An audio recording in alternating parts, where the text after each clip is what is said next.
Hi, this is Wes Fryer. It is May the 15th, 2013, and I had an opportunity to spend the day today at the Cimarron Correctional Facility, which is in Cushing, Oklahoma, just about an hour northeast of Oklahoma City, with Redeeming the Family. And Redeeming the Family is a wonderful nonprofit that goes into prisons in Oklahoma and does the Oklahoma Messages Project, which allows parents who are incarcerated to record video messages for their children.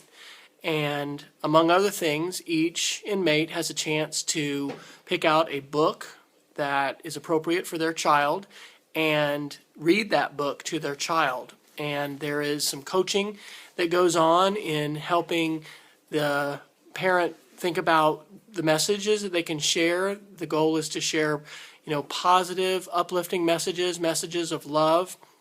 Research shows that parents who are in prison who maintain communication and connection to their children have a significant positive impact on their children. Their children do better across the board in school. They do better with their relationships. They have less issues with anger. There's just a host of different reasons why it is really, really wonderful for kids to have an opportunity to connect with their parents. And so we had two different filming units that were going. There were actually 66 different men in the facility who had signed up to participate, and we were able to create videos for 50 of the men. They could record up to 15 minutes each, and so we ended up getting there about 9 o'clock and left about 6 o'clock. So there were a lot of reasons why this was a very powerful and compelling day. I was able to help with videography in one of the rooms and then actually run the video camcorder in that room. And then also I was able to watch the executive director and the leader of Redeeming the Family, Cherry Fuller, lead the coaching for the men. And then with our last group, I actually was able to share that part and to provide guidance. Some of the messages that are really important for parents to share is that, daddy's safe, daddy's okay, but daddy's safe, because there's a lot of anxiety. Kids see things on television and movies about prison. It's very dark, it's very scary, and so that's an important message. It's important for them to affirm that they're proud of their children for specific things that they've heard about, that they know about. Many of them would bring pictures that they had by their bedside, or in their rooms. Some of them prayed and talked about prayers that they say for their children.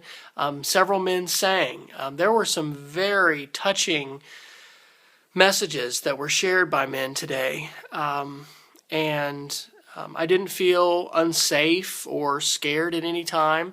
It definitely, it felt like an adventure. I'd never been inside a prison. I've been inside jails before, but I'd never been inside a prison before. And this is one of 17 prisons that we have in the state of Oklahoma, one of 3 private prisons.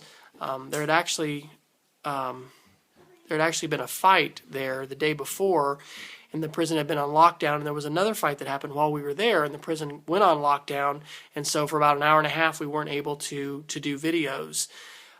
It is another world. I mean, it is absolutely a different world, but it's a world that touches, thousands of Oklahoma children and Oklahoma families. So I really want to commend this ministry to you, this nonprofit.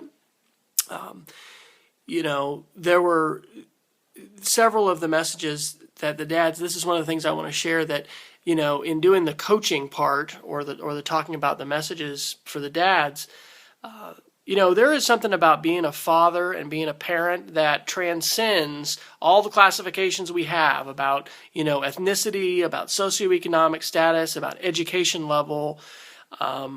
Sherry had mentioned that prison takes away your dignity in many ways. And in thinking about our role as dads and the responsibility that we have to be fathers and to be husbands and to take care of our family. Those things, in some ways, reflecting on those together and sharing stories and talking about, because we encourage the men to tell stories, stories about their kids that they may not remember, their kids may not remember, but they do.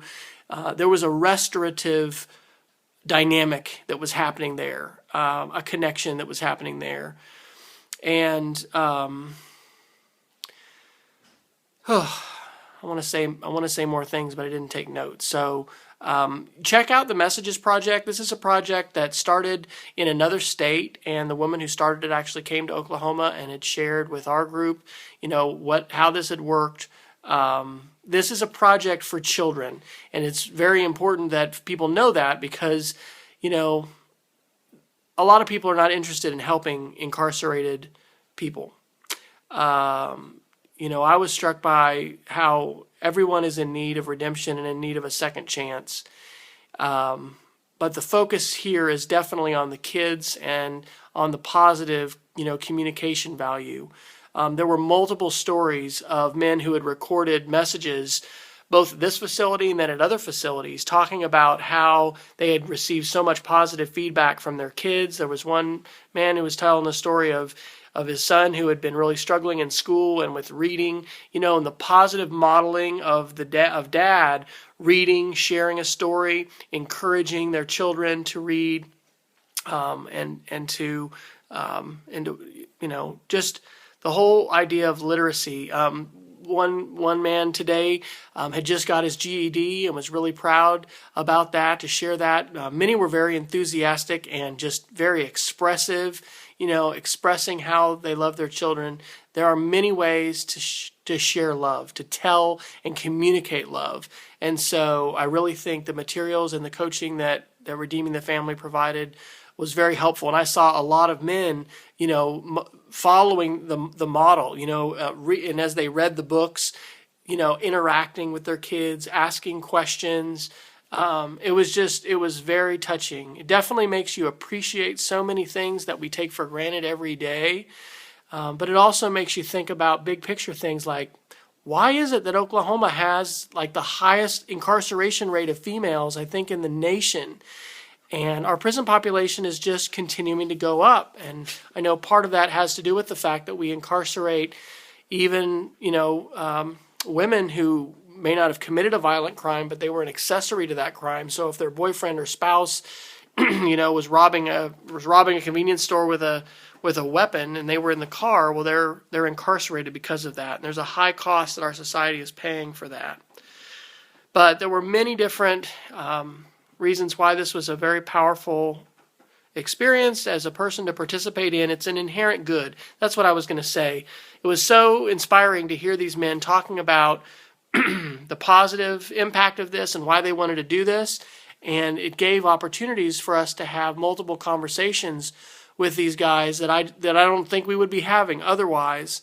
The warden there at this private correctional facility is very supportive of this ministry outreach. We will go back again in the fall to record messages that will be delivered before Christmas. And so find out wherever you happen to live, what kinds of prison ministries are available. Do you have a messages project? Digital video is very, very powerful. Yet, none of these inmates are allowed to have cell phones or to have any kind of recording device. They can write letters, they can talk on the phone, but this is a unique opportunity for them to be able to share a message with video back with their children and with their families. So I encourage you to check it out. You can Google Redeeming the Family. You can make donations to Redeeming the Family.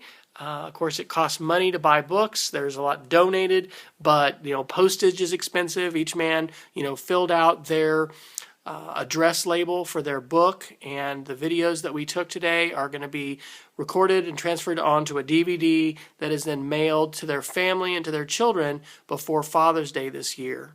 So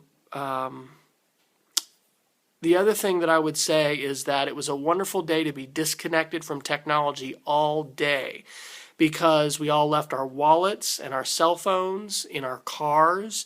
I had to bring an ID badge, and this Saturday, my wife and I are actually going finally to the training that the state offers. This was a private correctional facility, so we could go here before our state training, but we're having state prison volunteer training on Saturday. And anyway, it was just great to be disconnected because, for one thing, it was a wonderful day of prayer. It was a chance to be in prayer for these men, to be in prayer for their children, to be in prayer for their families, to be in prayer for healing. Oh my gosh, do we need healing in our land in so many ways? And it was wonderful to experience a real positive because irrespective of your situation, this is something else I wanted to say. We have sort of transcendent unifying wishes for our family and for our children. I did not hear a single parent today say, gosh, I really hope your high stakes tests, your PASS tests, your EOIs, nobody talked about testing. Imagine that. But I did hear over and over again, I hear you're doing good in school. I want you to work hard. I hope you're having fun. I want you, to mind your mom and mind your parents, be respectful, be kind. So many different things that we have as desires for our children, irrespective of the color of our skin or how much money, we have in the bank account or who our parents were or our grandparents. There are transcendent things that we want for our children, and those really came through strongly today. And it was very affirming, and it was also a connecting thing to be able to hear that. So that was powerful, and it was a wonderful thing to be disconnected from technology and have an opportunity to spend so much of the day in prayer for these men, and to hear about prayers being answered, and to hear about the journeys that these men are on, which, it's difficult to imagine the life that they lead and the choices that they made, in most cases. I mean, I'm sure there are some innocent men that are in there. We have DNA evidence and things like that is being able to help, people who are innocently accused and convicted. But a lot of them talked about the bad choices and the fact that it was not their child's fault, but daddy loves them and daddy is going to come home. And there were many men, not just a few, who really talked about the importance of that they wanted to dedicate their lives to, their children and to their spouse, to their family, knowing how important that is. It was really, really uplifting. So check out Redeeming the Family. Look for the Messages Project in your state. See if there's a way that you can financially support this kind of a ministry and this kind of a nonprofit, which makes a huge difference in the lives of children. There are many children in our communities that are affected by incarceration. And this is a concrete way that they can be helped, that we know from research this helps kids when they have a connection to their parent. And find out if there's a way that you can volunteer, whether or not you're part of a local church group. Seek out opportunities like this to be able to minister. This is the kind of stuff we need to be doing, and it was a real blessing to have an opportunity to help Redeeming the Family today. I've helped them with their website and their social media for over a year. This is my first opportunity to get to go to a prison and actually help in the ministry that they're doing. So it's good stuff. Man, there's a lot of hurting in this world. There's a lot of evil in this world. But there are things that we can do, and there are things we are called to do. So we got to figure out what those are, and then we got to do them. So God bless you, and God bless your family.